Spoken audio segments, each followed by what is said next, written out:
예수님께서 게네사렛 호수, 이 갈릴리 호수라고 하는 갈릴리 호수죠. 요단강이 헬몬 산에서부터 발원하여 지금의 시리아에 있는 헬몬산, 눈 덮인 산, 거기서 시작되어 가지고 남쪽으로 흘러와서 그 갈릴리 호수를 이루고 거기서 좀 흘러가서 사해 바다로 흘러 들어갑니다. 사해 바다는 나가는 데는 없고 강렬한 햇빛에 의해서 증발이 돼 가지고 소금 양이 많죠. 염분 양이 많아서 누워 책을 읽을 정도로 뜨는, 사람이 뜨는 그런 현상을 보입니다. 이 갈릴리 호수는 워낙 다른 호수들 세상에 큰 거 많습니다. 큰 호수들이 많죠. 러시아에 있는 바이칼 호수라고 하는 그것은 엄청 크고 깊이도 엄청 깊고 세상에서 가장 깊은 걸로 압니다. 호수로서는 가장 깊은 호수인데 그는 호수뿐만 아니라 큰 호수 많죠. 땅덩어리 좁은 이스라엘에서 그 당시 지금도 사실은 크죠. 큽니다. 그래서 커서 바다라고도 불린다 이 말이에요. 바다. 물결이 막 일어나고 바람이 불면은 파도가 치는 그런 현상도 있고, 소금 바다는 아니지만은 민물 바다지만은 민물 호수지만은 커서 넓고 커서 바다라고도 불린다. 게네사렛 호수, 갈릴리 바다라고 하는 곳에서 예수님께서 무리에게 말씀을 전하십니다. 말씀을 전하시는데 워낙 사람들이 많이 몰리다 보니까 배에 타시고 배를 좀 육지에서 띄시고 그리고 말씀을 전하셨다 그랬습니다. 무리를 가르치셨다. 그렇게 말씀을 전하시고 시몬, 베드로로 하는 시몬, 나중에는 예수님이 베드로라, 반석이라 하는 이름을 주시지만은 시몬, 이 시몬의 배에 타셨고 말씀을 전하시고 그리고는 시몬에게 말씀을 하시죠. 깊은 데로 가서 그물을 내려 고기 잡으라. 근데 이 말씀을 전하기 전에 이 시몬의 배에 오르셔서 말씀을 전하기 전에 어떤 상황이었느냐 할 때에 밤새도록 이 시몬이 어부인데 베드로가 본래 직업이 어부입니다. 밤새 갈릴리 바다에서 고기를 잡는 노력을 했습니다. 그런데 못 잡았다 하는 거죠. 그것이 5절에 나오죠. 시몬이 대답하여 가로되 선생이여 우리들이 밤이 맞도록 수고를 하였으되 얻은 것이 없지만은 했습니다. 그러니까 예수님이 그물을 던지라 하시기 전의 상황, 말씀을 전하기 전에 배에 오르시기 전의 상황은 밤이 맞도록 새벽까지 밤을 새면서 그렇게 갈릴리 호숫가에서 게네사렛 호숫가에서 호수에서 그물을 내려서 고기를 잡는 일을 했다는 거죠. 고군분투하며 그렇게 열심히 고기 잡아서 버려 먹고 살아야 되니까 가족을 먹여 살려야 되고 생기가 있으니까 그런 일을 했다. 고기를 못 잡았다는 거죠. 한 마리도 못 잡은 상황입니다. 경력이 많습니다. 어릴 때부터 아버지를 쫓아서 고기잡이를 했고 지금 30세 정도 됐는데 그런 상황 속에서 경험이 쌓여 있고 어디에 고기가 몰리고 또 어떤 계절에 어떤 고기들이 많이 잡히는지 이런 상황도 알 텐데 자기의 경력과 자기의 어떤 노하우 이런 것들을 총동원해서 그렇게 그물을 이렇게도 내려보고 저렇게도 내려보고 이 방법 저 방법 다 써봤겠죠? 밤이 맞도록. 근데 이날 따라서 한 마리도 못 잡았다. 밤이 맞도록 수고했지만은 못 잡았다 하는 거죠. 못 잡았다. 그런 절망적인 상황, 정말 지금까지의 노력, 지금까지의 살았던 그런 경험들이 아무 소용도 없는 그런 밤을 지새웠습니다. 그런 밤이 끝나고 예수님이 나타나셨습니다. 예수님이 나타나셨어. 그리고는 자기 배에 오르시고, 그리고 무리들에게 말씀을 전하시고, 그리고 나서 베드로 시몬에게 그물을 저 깊은 데로 가서 던져라. 깊은 데로 가서 안 던지겠습니까? 얕은 곳에서 던졌겠습니까? 아닐 겁니다. 깊은 데 가서 이미 던져 봤을 겁니다. 그래서 말하는 것이 밤새도록 수고했지만은, 밤이 맞도록 열심히 했지만은 못 잡았습니다. 그렇지만은 예수님의 말씀을 의지하여 예수님의 말씀에 따라서, 그 말이죠. 말씀에 의지하여, 그 말은 예수님의 말씀을 쫓아서 따라서 순종해서 제가 그물을 내리겠습니다. 마음에 좀 한쪽 마음은 어떻습니까? 한쪽에서는 밤이 맞도록 했는데 안 냈는데요. 그렇게 수고했는데도 한 마리도 못 잡았는데요 하는 마음이 있는데도 그걸 억누르고, 내가 그런 말을 좀 더 강력하게 해서 뭐 안 됩니다 하는 그런 측면도 있고, 그러면서도 예수님이 많은 무리들이 모이고 많은 무리들이 예수님의 말씀을 듣고 따르는 것을 볼 때, 야, 이분 대단한 분이다, 엄청 뭔가가 있는 분이다 하는 느낌을 지울 수 없었겠죠. 그러니까 거기 압도당해서 예수님의 그 풍모에, 예수님의 그 말씀에, 예수님의 사람들이 따라다니는 그 자체가 능력 없이는 따라다닙니까? 사람들이 모이는 자체가 아무 능력도 없는데 모입니까? 모인다는 자체가 하나님이 함께 하시다는 거잖아요. 하나님이 함께 하시니까 사람들이 따르는 겁니다. 모이는 겁니다. 그 자체가 그래요. 아무도 없는데 왜 따릅니까? 능력을 주시고 권세를 주시니까 따르는 겁니다. 이 세상에 지금 정치가들도 사실은 뭐 없으면 따르겠습니까? 뭔가가 있단 말이에요.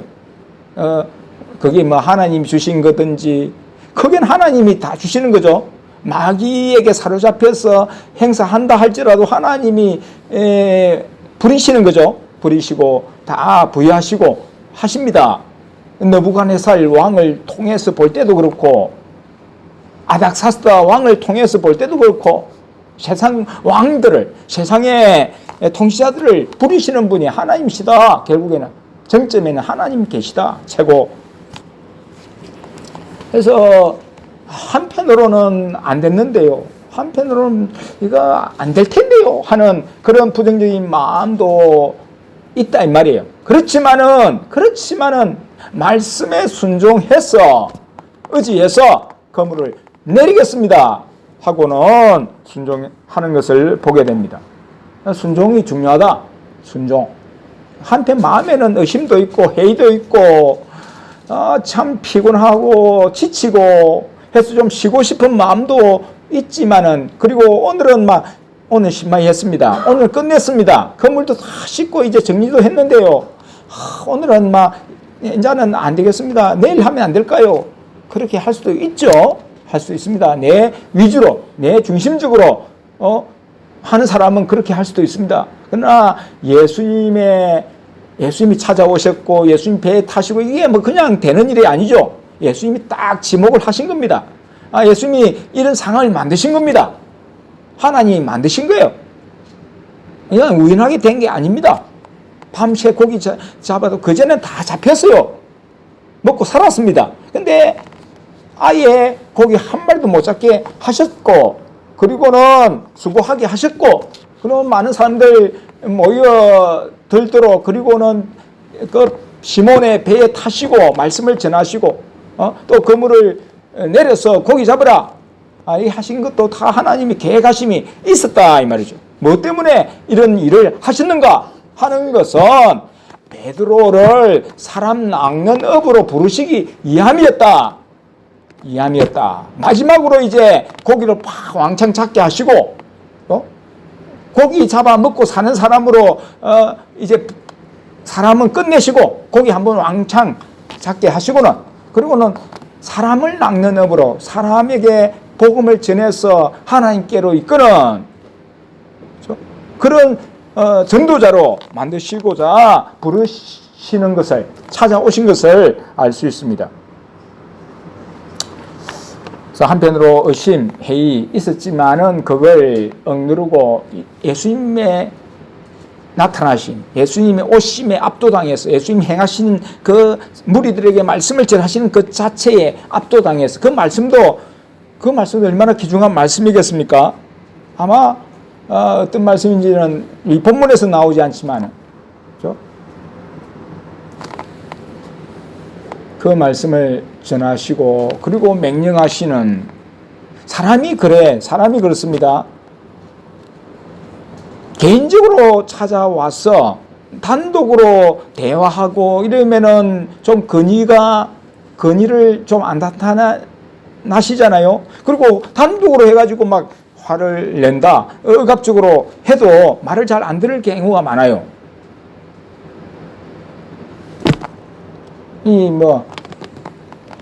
그런 같은 사람에서는 그런 경우가 많습니다.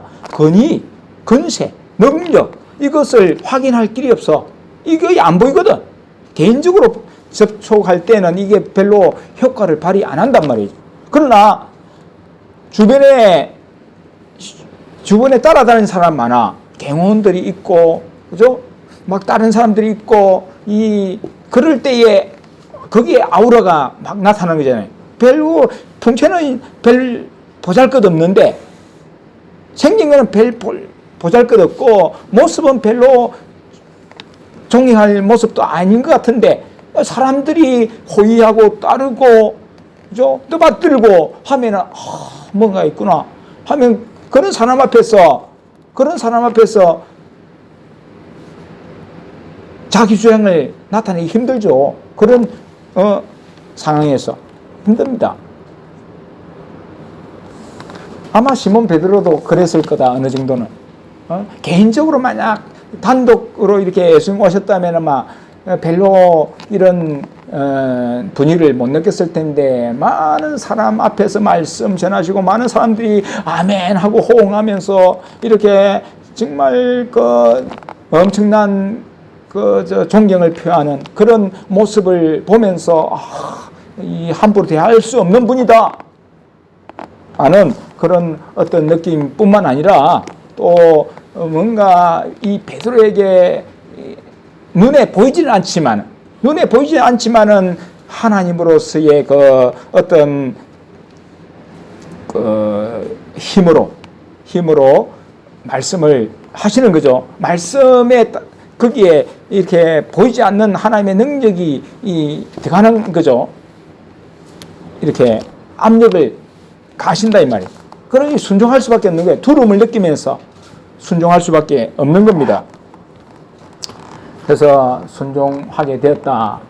말씀에 순종했다. 이게 중요하다. 말씀에 순종했다. 상황은 순종할 수 없는 상황. 이미 그물도 씻었고 정리를 했고, 그리고 피곤하고 잠이 오는 상황. 밤새 일했으니까 이제 잠을 자야 되는 상황. 그런 상황에 예수님 오셔가지고 말씀 전하시고 비애를 빌리고, 이 상황이 참 엄청 피곤하고 자기에게 엄청 육체적으로 한계에 다다랐을 것이지만은, 그러나 예수님께서 말씀하시는 그런 상황 속에서 순종을 할 수밖에 없었다. 순종했다. 본능을 쳐서 복종시키면서 그렇게 순종했다. 순종했을 때에 어떤 일이 일어났느냐? 상상할 수 없는 일이 일어났다. 지금까지 경험하지 못했던 일이 일어났다는 거죠. 6절에 보면 그리한즉 고기를 때운 것이, 고기가 가득 찼다 이 말이에요. 고기가 가득 찼다 이 말이죠. 그래 이제 고기를 애운 것이 심이 많아 그물이 찢어지는지라. 그물이 찢어질 정도로 고기가 많이 잡혔다. 엄청나게 잡혔다. 빼곡히 잡혔다. 그래서 도저히 무게 때문에 들어 올릴 수가 없다. 그래서 동업자 같이 이 호숫가에서 고기 잡는 다른 동무들을 불렀다 그랬어요. 그 동무들이 누굽니까? 그 동무들이 동업자가 10절에 보면은 야고보와 요한이다. 야고보와 요한, 세베대의 아들 야고보와 요한이다 한 거죠. 그래서 이 세 명이 예수님의 수제자라고 하잖아요. 세 명이 항상 예수님 지금 거리에서 늘 보좌하고 쫓잖아요. 예수님을 따르잖아요.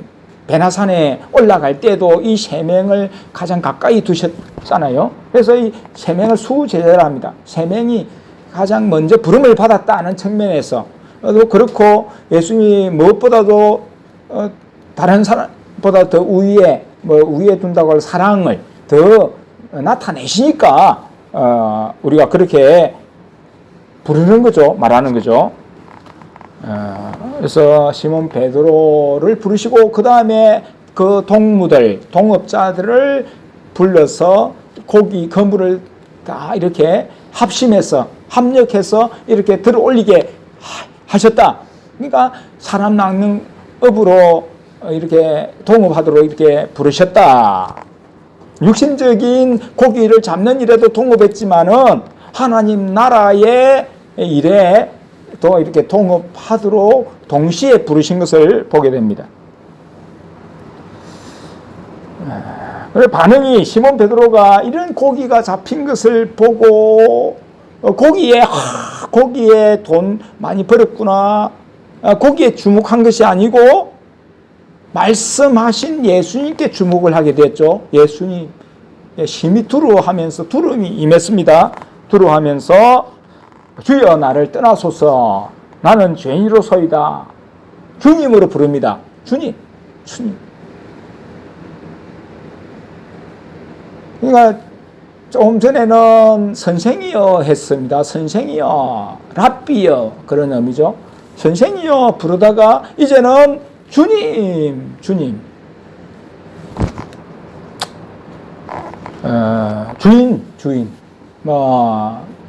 예수님을 믿는, 하나님을 믿는 유대인이니까 하나님으로 인식했다는 거죠. 하나님으로. 주여. 숫자는 본래 임금 왕자의 위에 뱅이 하나 더 있잖아요. 점이 하나 더 있는 건데, 어쨌든 하나님으로 인식했다는 거죠. 이거 일반 사람으로는 주여 하면 주인 정도로 생각할 수 있지만은, 이거는 유대인, 하나님을 믿는 그런 자로서 하나님으로 인식했다는 거죠. 하나님으로 인식하니까 자기에 대한 고백이 뭡니까? 죄인으로소이다. 이래 되는 거죠. 죄인. 거룩하신 하나님을 인식하니까 행편없는 죄인이다. 이런 고백이 나온다 이 말이죠. 그래서 주님을 맞이할 수 없습니다. 주님과 함께 할 수 없는 죄인입니다. 저는 엄청난 죄가 있는 사람입니다. 어떻게 거룩하신 주님을 모시고 주님과 함께 있을 수가 없는 죄인입니다 하면서 주님 나를 떠나주세요 했습니다. 이런 고백을 했고 9절에 보면 이는 자기와 및 함께 있는 모든 사람이 고기 잡힌 것을 인하여 놀라고 모든 사람들이 보게 되었다입니다. 모든 사람들이 보고 있었습니다. 떠나지 않고 베드로에게 말씀하시고 그리고 베드로가 깊은 데로 가서 고기 잡는 그리고 돌아와 고기 너무 심하게 많이 잡혀가지고 동업자 불러가지고 같이 올리는 장면 이게 지금 다 보고 있는 겁니다. 무리들이 다 보고 있어요. 실질적으로 지금 보고 있는 겁니다. 그리고 베드로의 고백, 그죠? 사람들이 놀랬다. 야고보와 요한도 놀랬다. 그랬습니다. 예수님께서 시몬에게 일러가라사대 무서워 말라. 이제 후로는 내가 사람을 취하리라. 사람을 취하리라. 사람을 낚으리라. 사람 낚는 업으로 이제 부르시는 거죠. 부르시는. 그 물질로 먹고 살게 하기 위해서 거물을 내리라 하신 것이 아니라 내 말 따라 살면은, 내 말 의지하면은 너가 사람 낚는 어부가 된다. 내가 너를 책임져 주고 너의 모든 것을 인도할 거다 하는 그런 말씀이 되겠습니다. 11절에 보면 저희가 베드로를 육지에 대고, 저희가 이 세 사람을 말하는 겁니다. 시몬과 야고보와 요한, 세 사람, 저희 베드로를 육지에 대고 모든 것을 버려두고 예수를 쫓으니라. 모든 것을 버려두고. 나중에 다른 성경에 보면은 베드로 같은 경우는 아버지도 같이 있었는데 아버지도 버려두고, 배도 버려두고, 그물도 버려두고, 고기 잡은 것도 버려두고 쫓았다 그랬습니다. 예수님.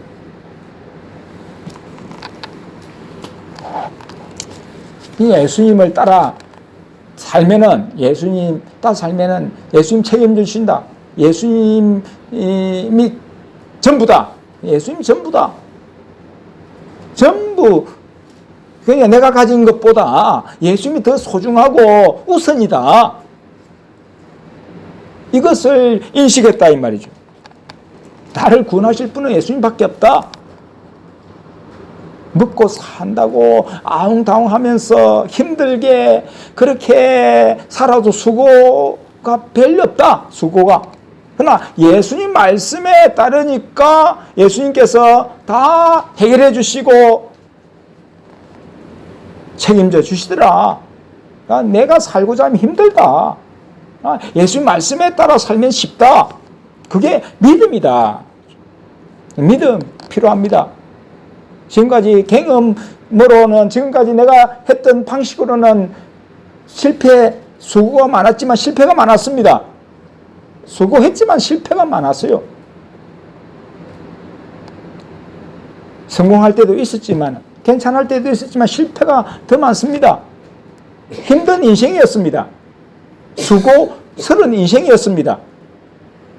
근데 예수님 따르니까 힘을 얻습니다. 그래서 예수님께서 수고하고 무거운 짐진 인생들아, 다 내게 와서 안식을 얻으라, 힘을 얻으라. 내 짐은 가볍고 내 멍에는 쉽다. 그렇게 말씀하셨죠. 그래서 저희들이 모든 것을 버려두고 예수님을 쫓았다. 처음 만난 예수님, 이 시지만은 예수님을 따랐다. 경험하지 못한 걸 예수님을 통해서 경험했다 이 말. 이분이 하나님이시다. 이 사람이 아니다 하는 그런 것을 탁 주셨단 말이에요. 그래서 모든 것을 버려두고 예수님 쫓았다. 오늘 본문에 또 보면은 제자 가운데 레이를 부르셨다. 27절에 보면은 레이라 하는 세리가 세관에 앉은 것을 보시고 세무서에 앉았다 이 말이죠. 이 세리가 업무를 보고 있습니다. 세금 거두는 일을 하고 있습니다. 근데 예수님께서 나를 쫓으라 이 말로만 탁 하는데 이 사람이 모든 것을 버리고 일어나 쫓았다 그랬습니다. 이 세리인 레이도 모든 걸 버리고 쫓았다. 이 레이가 누굽니까? 마태복음을 쓴 마태입니다. 마태. 레이라고도 하고 마태라고도 합니다. 마태예요. 마태 제자로서도 그 두각을 나타내잖아요. 마태복음 가장 사복음 중에 처음 복음을 쓴 사람이다 이 말이죠. 이 사람도 모든 걸 버려두고 예수님 쫓았다 했습니다.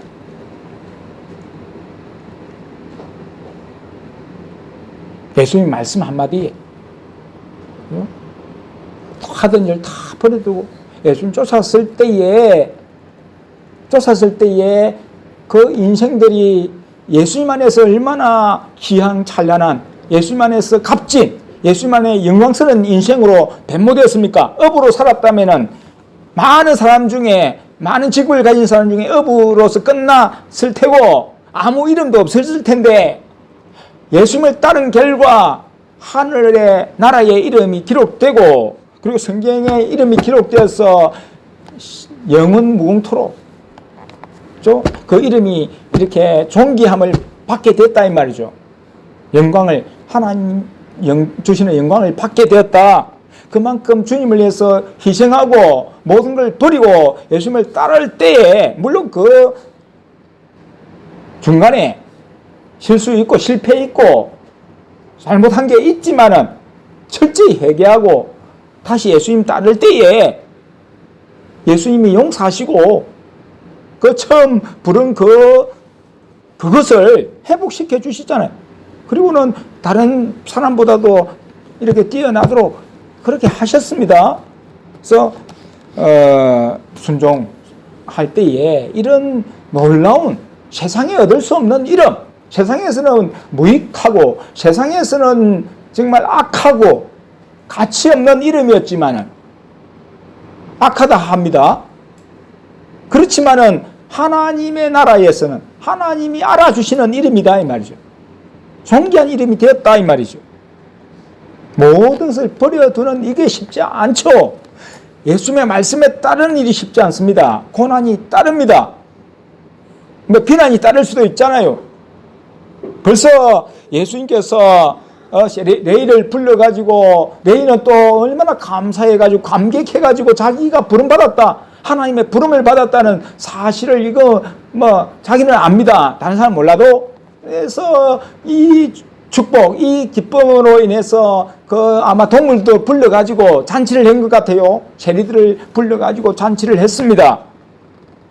예수님도 부르고 예수님 모시고 잔치를 했는데 이 광경을 목격한 이 사실을 아는 바리새인 서기관들이 어떻게 했습니까? 비방했다 그랬습니다. 제자들 비방. 여기에는 베드로도 요한도 야고보와 요한도 벌써 참여했겠죠. 예수님 이제 예수님과 함께 진짜 따르는 제자들이 있단 말이에요. 제자들을 비방했다. 너희가 어찌하여 세리와 죄인과 함께 먹고 마시느냐? 당시에 이 세리는 죄인이었습니다. 나라의 죄인이기도 하고 그 로마에 붙어가지고 간직을 가지고는 괴롭히는 그런 사람들이었으니까 세금을 거둔다고 좀 악하게 좀 강압적으로 이렇게 막 세금을 거두는 그런 먹고 살기도 힘든데 막 세금을 거두니까 한마디로 욕을 먹는, 그래서 세리를 아주 나쁘게 생각하고 취급했다 그랬습니다. 그러니까 함께할 무리들이 아니다. 이 장기하고 세리하고는 동급으로 취급했습니다. 그래서 아주 사회에서는 최하층 저거 유대 사회에서는 최하층민으로 취급했다는 거죠. 상종 못할 사람들이다 하는 정도. 사마리아인은 아수르 왕 때, 아수르 때에 아수르 사람들을 끌어다가 사마리아 성이 함락되고 나서 북이스라엘 사마리아 성이 함락되고 나서 아수르 왕이 정복을 했잖아요. 그래가지고는 아수르 사람들을 끌어와가지고 이방인을 끌어와가지고는 결혼을 막 시키고 그랬단 말이에요. 결혼을 강제로 시키든지 또는 동화되어가지고 북이스라엘 사람들이 결혼을 했단 말이에요. 그러니까 거기에 혼혈이 생겨나니까 그들도 하나님 섬겨요. 혼혈 사람들도. 그렇지만은 이스라엘 유다인들로서는, 정통 유대인들로서는 저건 개들이다. 한마디로 저건 상종 못할 인간이라 해서 예수님 때도 그들 사람 취급 안 했잖아요. 사람 취급 안 했습니다. 피가 섞였다고 해서 사람 취급 안 했단 말이에요. 혼혈이라서. 근데 이 세리는 유대인이라 할지라도 로마 편에 서가지고 착취하고 이렇게 못살게 구니까 앞잡이니까 로마의 앞잡이들로서 사니까 또 그러니까 이 장기하고 자기 몸을 팔아서 생계를 이어가는 그런 종류의 사람들과 같은 취급을 했단 말이에요. 그래서 예수님이 오셔가 하나님을 말하는 예수님, 하나님을 뜻을 전하는 예수님이 선지자가 하나님 보내신 자가 와가지고는 이런 죄인들과 같이 먹고 자기들이 무시하고 멸시하고 멀리하는 그런 사람들과 같은 자리에 머물러면서 음식을 먹고 이렇게 하는 것 할 때에 정말 이거 비방할 수밖에 없었다. 우리도 그런 게 있어요. 어릴 때나든지 내가 미워하는 자 미워하지 않고 그들과 같이 지나거나 하면은 같이 막 한 봄의 꿈으로 이렇게 몰아가지고 멀리하고 미워하는 그런 지금도 세상이 그런 세상이잖아요. 당시에 예수님도 그런 취급을 당하셨다는 거죠. 그리고 한 예수님이 그런 장기 세대들과 같은 자리에 한다고 예수님도 죄인 취급을 당하셨다. 이 거룩한 바리새인들, 서기관들, 자기들만 거룩하다 생각하고 해서 하나님의 뜻을 멸시하고 예수님을 이렇게 비방했다는 거죠. 그랬을 때 예수님께서 뭐라고 말씀하셨습니까? 31절에 건강한 자에게는 의원이 쓸데없고 병든 자에게라야 쓸데있나니 내가 의인을 부르러 온 것이 아니요 죄인을 불러 회개시키러 왔노라. 예수님이 오신 것은 의인을 불러러 자기 스스로 어렵다 하는 교만한 자를 부르러 온 것이 아니라 자기가 죄인됨을 고백하는 하나님 앞에서 행편없고 사람들이 무시당할 수밖에 없는 그런 존재임을 인식하는 그런 사람을 불러서 회개시키고 구원하시는 일이다. 그렇게 말씀하고 있습니다.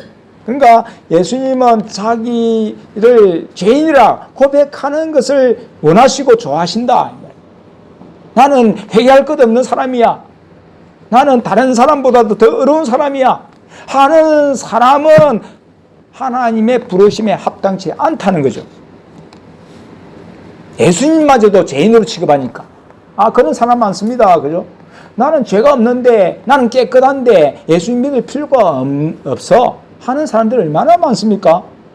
돈 가졌다, 물질 가졌다, 지식 가졌다, 사회적인 지위 가졌다. 그래서 예수님이 필요치 않다. 예수님 믿는 사람들은 행편 없는 사람들, 가난한 사람들, 질병에 걸린 사람들, 뭔가 부족이 있는 사람들, 모자란 사람들이 예수님 믿는 거지. 나처럼 똑똑하고 가진 사람들은 예수님을 믿지 않는다. 그런 사람들은 연약한 사람들이다. 이렇게 몰락하고 그렇게 교만해져 있는 사람들이 예수님을 거의 안 믿잖아요. 교만한 사람들입니다. 예수님을 안 믿는 자들은 정말 교만한 자들입니다. 예수님은 교만한 자를 부르시러 오신 것이 아니라 행편은 없다고 고백하는 자, 죄인이라고 고백하는 자를 부르셔서 제자를 삼으셨다. 이 말. 제자를 삼으셨다. 예수님의 제자가 되는 조건이 자기의 존재가 행편없는 것을 아는 자다. 베드로도 나는 죄인으로소이다. 저는 죄인입니다.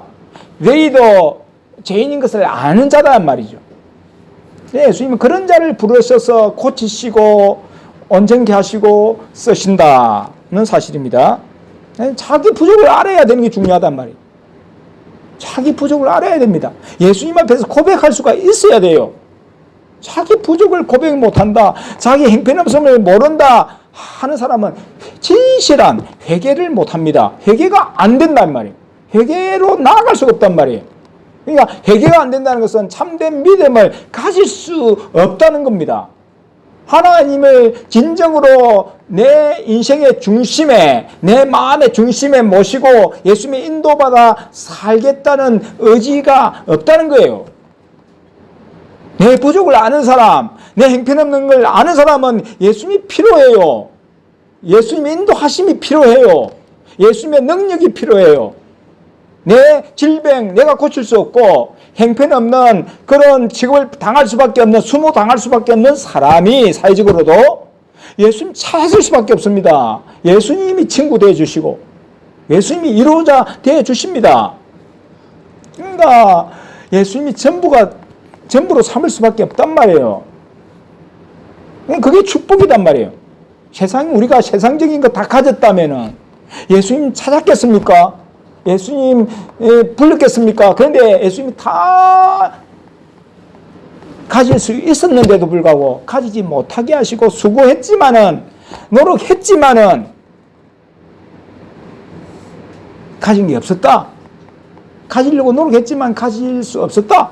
그런 상황을 만드셨고, 예수님이 찾아오셨기 때문에 예수님의 인도를 온전히 받을 수 있었고, 예수님을 전부 삼을 수 있었다. 이 사실입니다.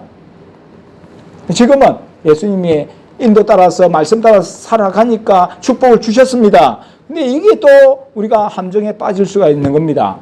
우리 연약함, 우리의 형편없음을 인식을 못할 경우가 있단 말이에요. 내가 스스로 잘났어, 내 지혜로, 내 노력으로 된 걸로 또 착각할 수가 있습니다. 아니다. 항상 예수님이, 지금도 예수님이 모든 간증하시고 인도하신다는 생각을 할 때에 우리 예수님께만 영광을 돌리고 예수님만을 의지하고 그 말씀대로 살아갈 수가 있다는 사실이죠.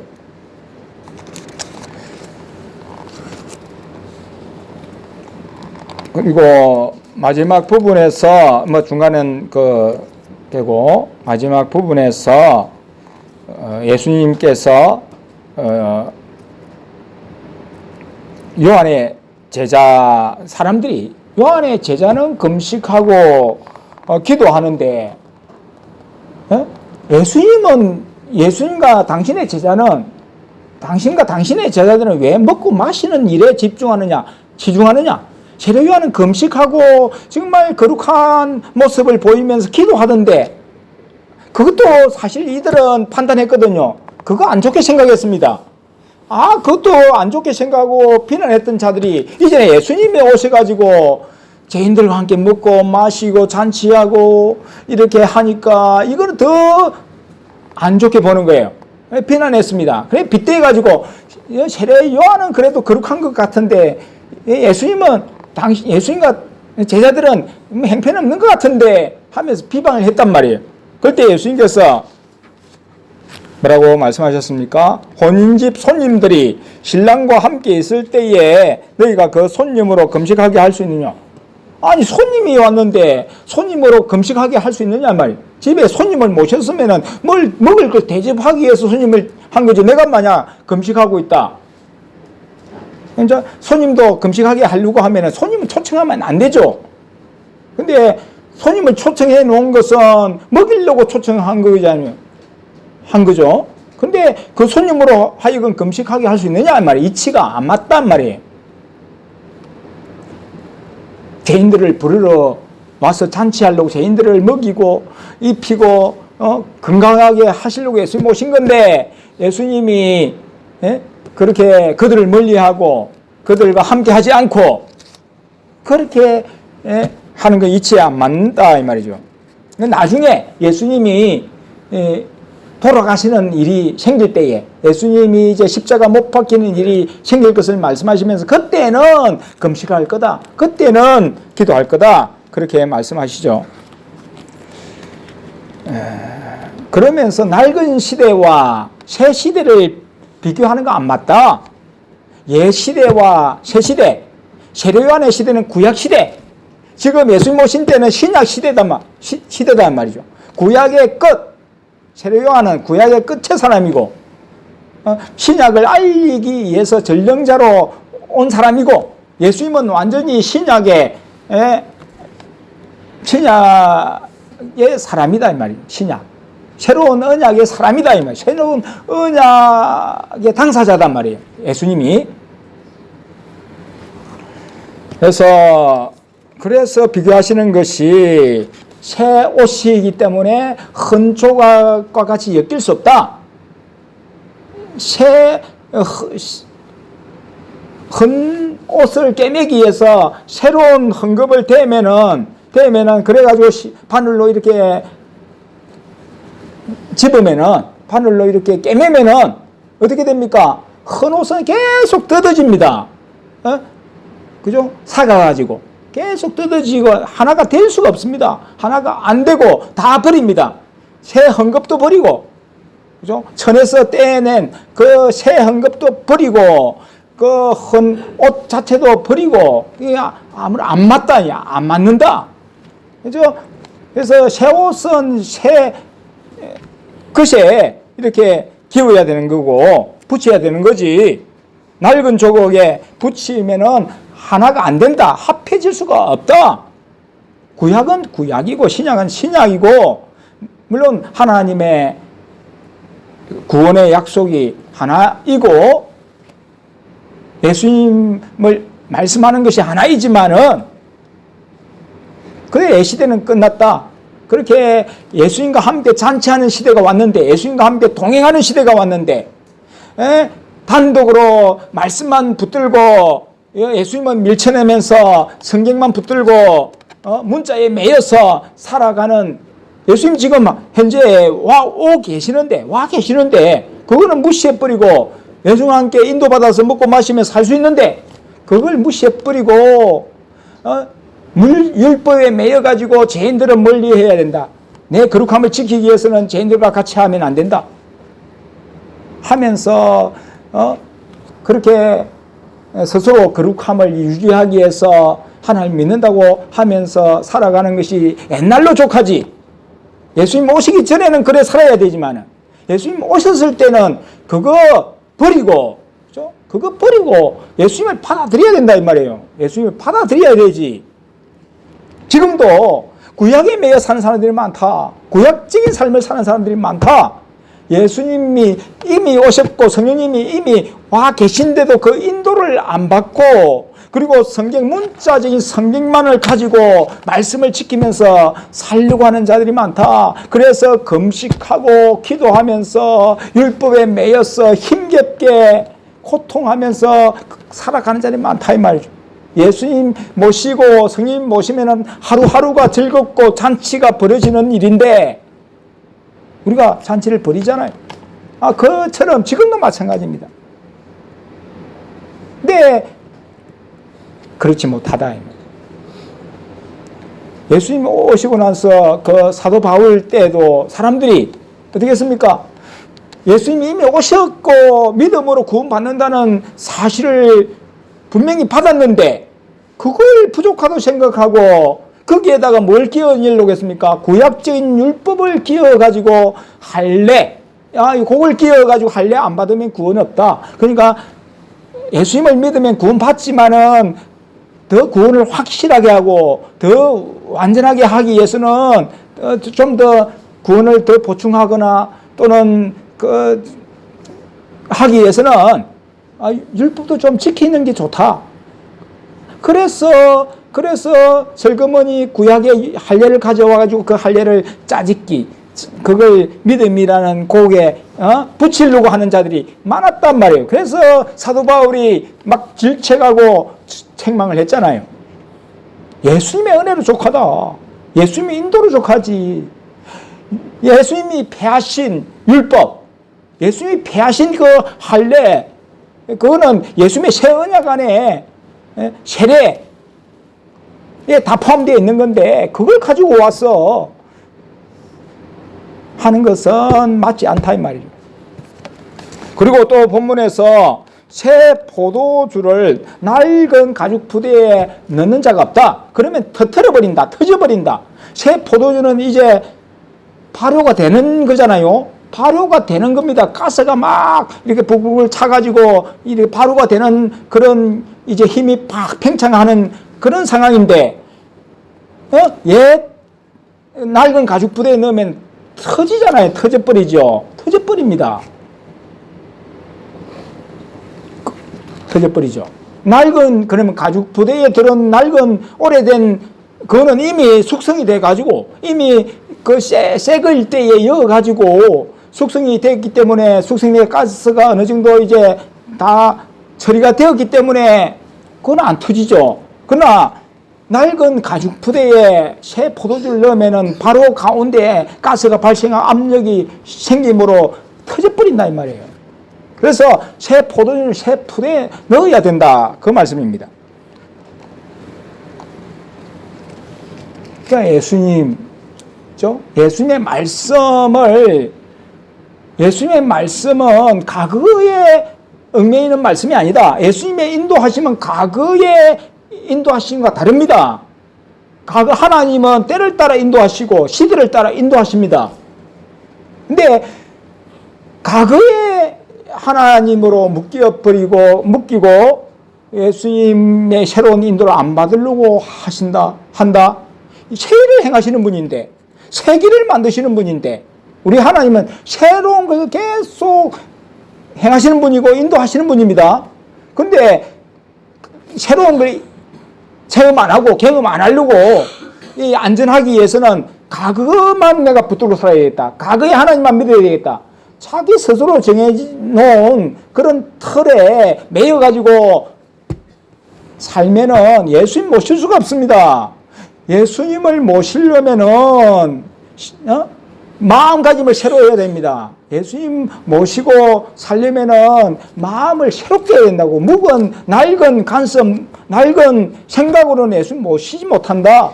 내 마음의 틀, 내 마음의 고집 이런 거 다 버리고 예수님 따라야 됩니다. 예수님이 최우선이고 예수님이 최고고 예수님이 모든 것이라고 생각하는 사람은 예수님을 전부 삼고 따르게 된다 이 말이죠. 그래서 시몬이 다 버리고 따른 거고 레위도 다 버리고 따를 수 있었던 거다. 근데 이 바리새인 서기관들은 왜 못 따르냐? 자기들이 가진 낡은 것을 최고로 생각하니까 그 낡은 것 가지고 새로우신 예수님을 판단합니다. 새로운 것 주시고자 하는 예수님 하나님을 판단하고 오히려 비방합니다. 자기들 거 지키기 위해서. 하나님이 새로운 것 주시는 건데 지금도 마찬가지. 하나님은 우리가 지금 몇 년 전에 경험했던 걸로 살 수 없습니다. 오래전에 경험한 것이 전부라고 생각하고 그것을 가지고만 살 수 없어요. 새로운 인도가 있어야 됩니다. 예수님의 인도 따라 살아야 새롭게 됩니다. 새롭게 돼요. 안 그러면 낡아집니다. 낡아져요. 그래서 계속 새로운 체험 해야 됩니다. 계속 예수님 모시고 살 때 예수님 새로운 체험 주십니다. 예수님 인도 안 받으면 새 체험도 끝이 나요. 없어요. 그래서 우리 마음을 늘 새롭게 해야 됩니다. 늘 새롭게 해야 돼요. 예수님이 인도하심에 언제든지 순종할 마음을 가져야 예수님 모실 수 있습니다. 안 그러고 내가 나이가 들었다, 세대가 달라졌다 해서 거기에 묶이면은 내가 나이가 들었는데 이제 예수님 어떻게 계속 따라갈 수 있겠습니까? 이제 제 나이 따라 좀 취급해 주세요. 저도 좀 대우받고 싶습니다. 그렇게 하면서 예수님한테도 대우받으려고 만약 한다. 그러면 그 예수님 못 따르는 거 그거는 끝나는 겁니다. 모세는 80세가 되어도 죽을 때까지 예수님 따랐잖아요. 성경의 사람들은 다 그랬어요. 나이가 무슨 필요가 있습니까? 하나님 앞에서 어린아이처럼 그렇게 따라야 됩니다. 세상에서 지금은 참 그런 면에서는 나이가 들어도 대우를 못 받는 세상이 오히려 더 좋은 건지도 모르죠. 예전에는 나이가 들었다 하면 막 대우를 받았지만 지금은 노인들이 많아가지고 어쨌든 세상은 그렇다 할지라도 하나님 앞에서는 젊은이나 노인이나 남녀나 차이가 없다. 구별이 없다. 그래서 예수님의 인도를 따라서 사는 이것이 새 부대에 새 포도주를 담는 일이다. 네, 낡은 생각 버리고 낡은 어떤 틀을 버리고 오직 예수님을 모시고 사는 이것이야말로 진정 우리가 새로워지는 길이다. 새로워지는 길이다. 예수님 새로운 것 계속 주시는 분입니다. 시대를 따라 인도하시는데 성경에 기록 안 돼 있다고 예수님이 그러면 아무도 안 행하시는 분입니까? 행하시는 분입니다. 정말로 향해 가고 있지 않습니까? 끝을 향해 가고 있지 않습니까? 예수님이 행하십니다. 어느 순간에 팍 나타나신 거 아니다. 지금도 땅에 계시면서 하늘에 계시고 땅에 계시면서 그 존재를 나타내 보이시고 새 일을 행하고 계신다 이 말이에요. 인도하고 계신다. 이걸 믿고 받아들여야 됩니다. 그래야 예수님의 은혜에 동참하고 예수님이 주시는 영광을 취할 수 있다. 저와 여러분은 예수님이 쓰시는 사람으로 부르시기 위해서 지금까지 연단하시고 세상적인 어려움을 겪게 하시고 수고했지만 얻은 것이 없었습니다. 내 잘난 맛에 살았습니다. 내가 전부 잘하는 걸로 생각하고 살았습니다. 근데 예수님 나타나시고 예수님도 받아보니까 형편없는 존재인 걸 알았습니다. 죄인 중에 죄인인 것을 알게 됐습니다. 예수님밖에 없는 걸 알고 이제는 예수님을 전부 삼고 따라야 되는 겁니다. 전부 삼고 왔잖아요. 계속해서 예수님 전부 삼고 따라야 됩니다. 예수님이 전부다. 그걸 생각하고 예수님의 인도받는 그런 저와 여러분 될 수 있기를 주의 이름으로 기도드립니다.